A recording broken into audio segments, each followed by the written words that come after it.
Oi gente, tudo bem? Vou começar a gravar um pouco de vídeos pra vocês, que foi uma coisa que pediram. Vou começar a usar aqui um pouco o IGTV. O primeiro tema foram vocês que escolheram. Vou começar falando sobre os transtornos alimentares, tá? Então, o que são transtornos alimentares? São situações em que a relação com a comida está trazendo de alguma maneira um dano à saúde daquele paciente, tanto por excessos quanto por restrições alimentares, tá?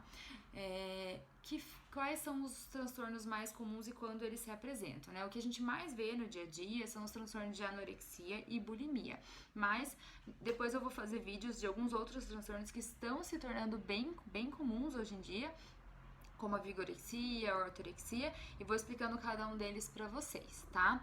A maioria dos transtornos alimentares, eles se apresentam no sexo feminino e eles costumam surgir na pré-adolescência, por volta dos 10, 12 anos, podem se estender até ali início da idade adulta, tá? Sendo mais comum, então, nas mulheres.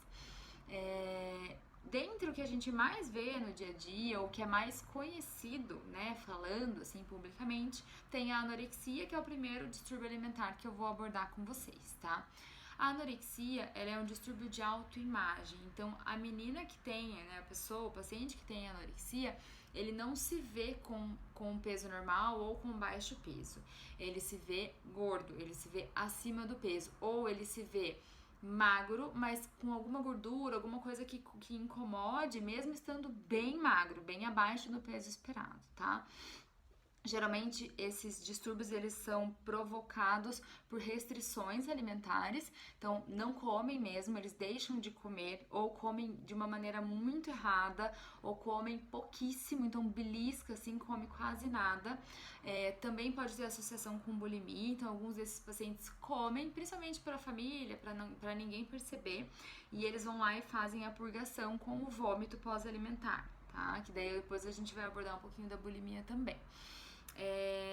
Da parte de purgação, eles também usam diuréticos, laxantes e também fazem abuso da atividade física, então excessivamente. Então, pacientes passam horas na academia, vão para academia em jejum e ficam horas sem comer, acabando fazendo um prejuízo para a qualidade nutricional muito grave, tá? Esses distúrbios alimentares, eles são mais comuns também em pacientes que têm já uma doença psicológica, psiquiátrica, como depressão, ansiedade, né? Alguns pacientes que têm transtornos periódicos compulsivos, tipo TOC, tá? Também é uma coisa comum da gente ver a associação. E o que é importante? A gente tem que começar a prestar atenção nos sinais, porque são pacientes jovens que precisam de ajuda. Então, se a gente não começar a sinalizar isso para os pais, principalmente, a gente corre o risco de, quando for feito o diagnóstico, já ser tarde demais, tá? E isso é bem comum, ter um diagnóstico tardio dessas condições.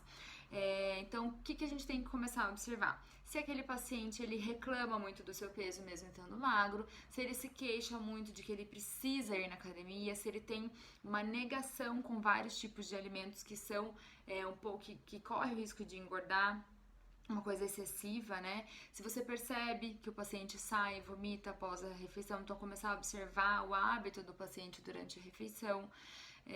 Meninas que já menstruaram, elas passam a não ter mais ciclos menstruais, porque todo o eixo hormonal ele começa a ter um desajuste, tá? Então o eixo da parte da menstruação, do ciclo menstrual fica desajustado, o eixo tiroidiano fica desajustado. Essas meninas têm mais risco de ter osteoporose, que é a perda da massa óssea de uma maneira muito mais precoce. Gastrite, síndromes gástricas também podem ser mais comuns.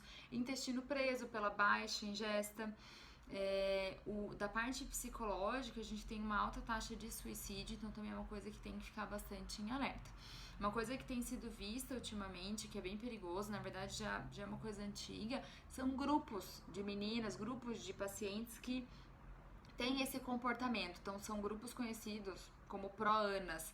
ANAs são a referência que elas fazem aos pacientes que fazem anorexia. Então, os pais fiquem bem atentos se não tem isso no Instagram, no YouTube, se ela não tá lendo esse tipo de... participando de nenhum grupo desse sentido, tá?